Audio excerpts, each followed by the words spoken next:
To recap our first video on the subject, macroeconomics evolved out of the Great Depression of the 1930s, which taught market economies a bitter lesson.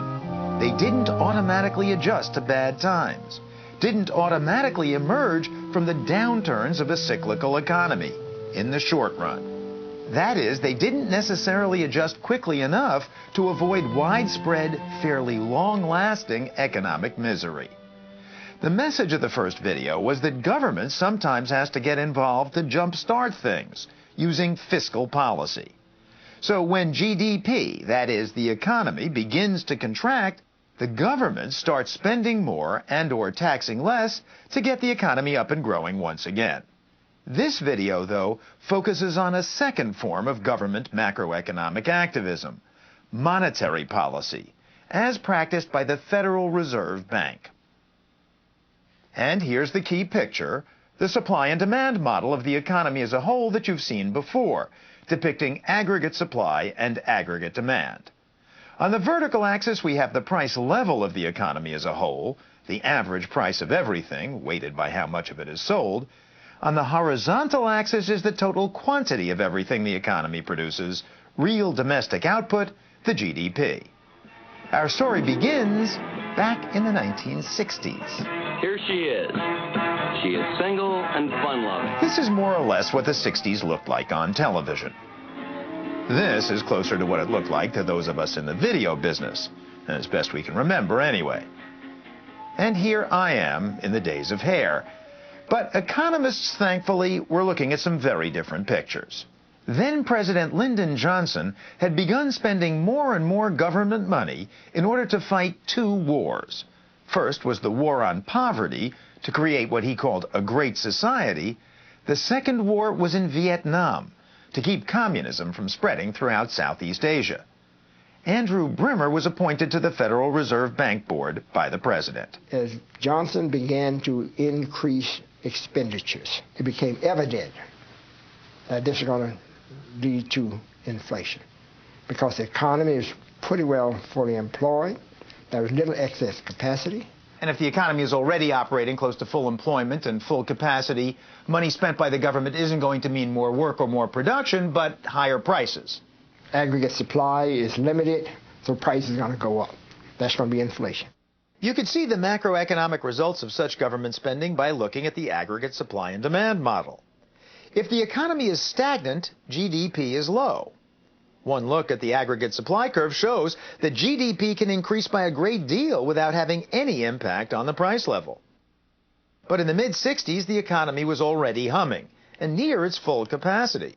So when President Johnson went on his government spending spree, he shifted the aggregate demand curve so far to the right that it reached the point where the aggregate supply curve turns straight up. Since past this level of GDP, the economy simply can't produce anymore.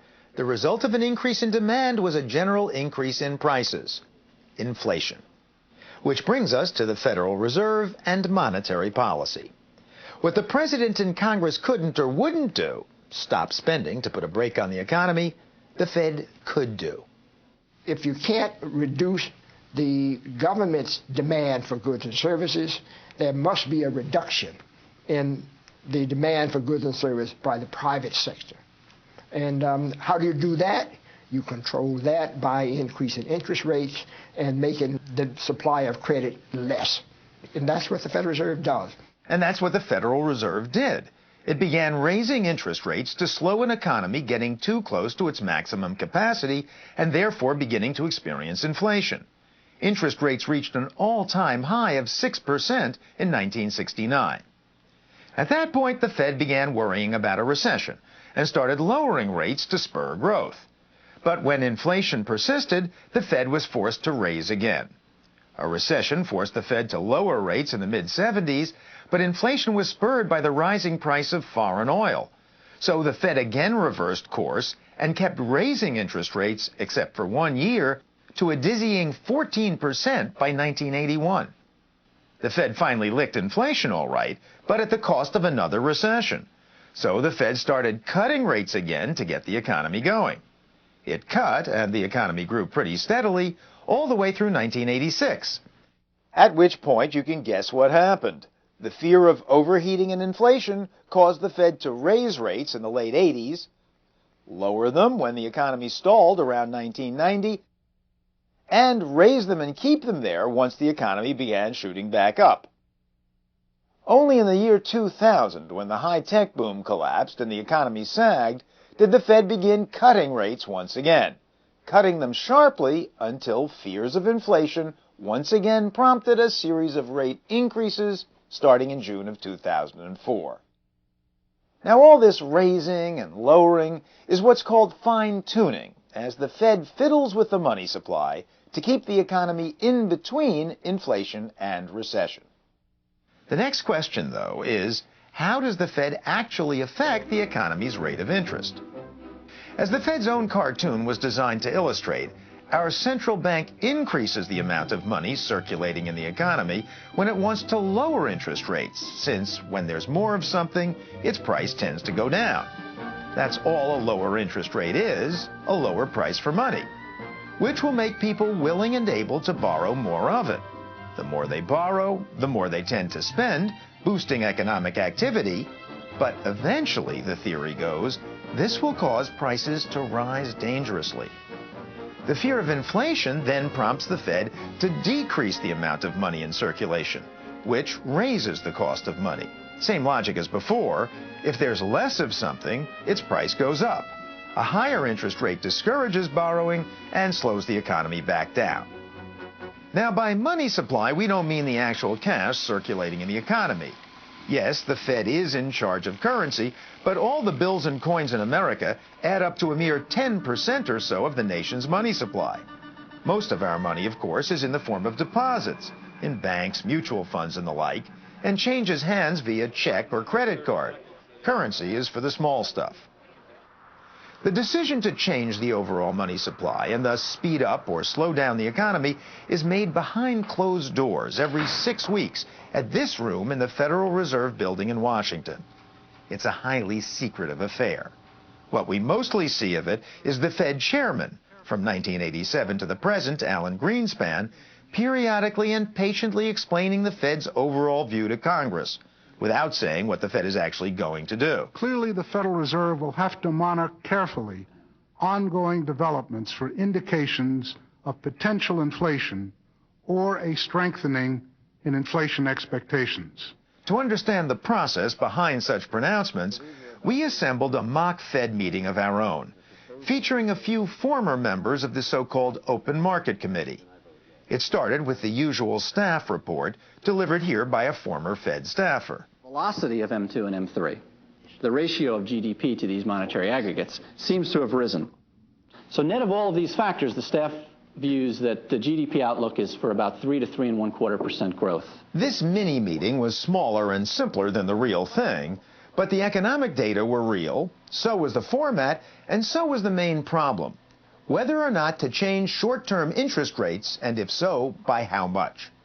Before we continue with the meeting, though, a technical question. How does the Fed actually control the money supply and thus interest rates? The Fed's most visible tool is the discount rate. That's the interest it charges banks for overnight loans. These loans don't really amount to much in terms of the money supply, but the discount rate is watched closely because it reveals how the Fed will wield its most powerful tool, its open market operations. If the Fed wants to lower interest rates, it goes on a sort of spending spree.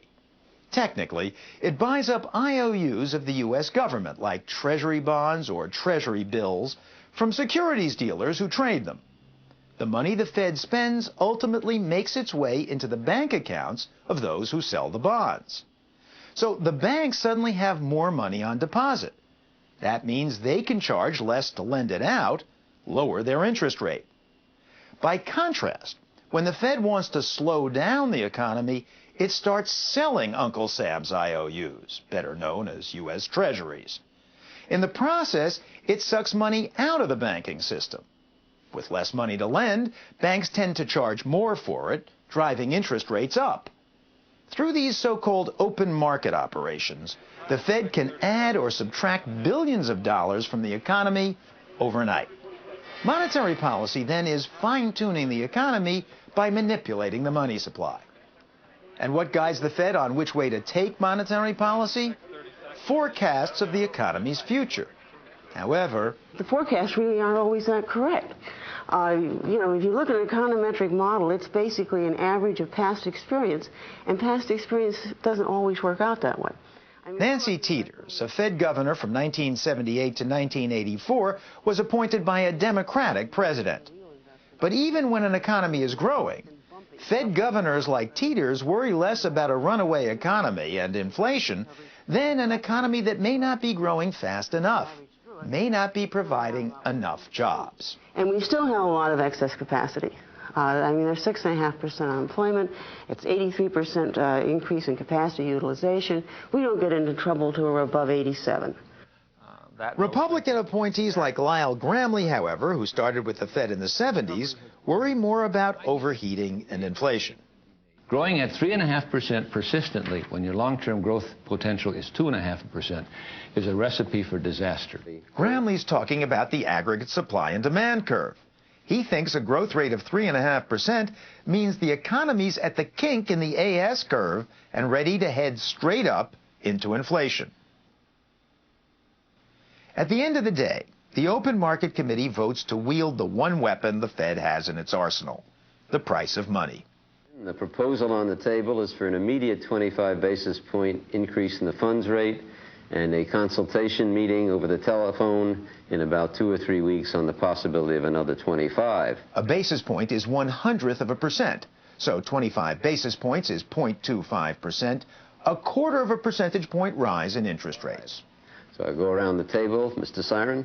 I would vote for that. I would also. Bill? I would like to see 50 basis point increase at this time. You would dissent. I would dissent. Dissent. Mr. Gramley? Yes. Ms. Teeters? I would vote for it, reluctantly. And I vote yes. It's carried 4-2. Thank you very much. But to critics like Susan Lee, the Fed's micromanagement of the macroeconomy is a mistake. A little here, a little there, a little here, a little there. Right. And you don't like that. I don't think it's the job of the Fed. The job of the Fed is to give the economy stable prices. It can be stable prices. The Fed can say 2% inflation year after year or 0%, but the Fed should say one or the other. Susan Lee's idea is an old one, especially popular with conservative economists. The Fed shouldn't spend its time trying to divine the direction of the economy. It should determine a constant fixed target for inflation and manage short-term interest rates accordingly. Going even further, economist Robert Lucas won a Nobel Prize for suggesting that the rest of us can see through what the Fed's doing when it finagles with interest rates, and that our rational expectations will frustrate the Fed's efforts to influence us by changing the price of money. But despite these critiques, the Fed continues to fine-tune the economy, as it has for decades.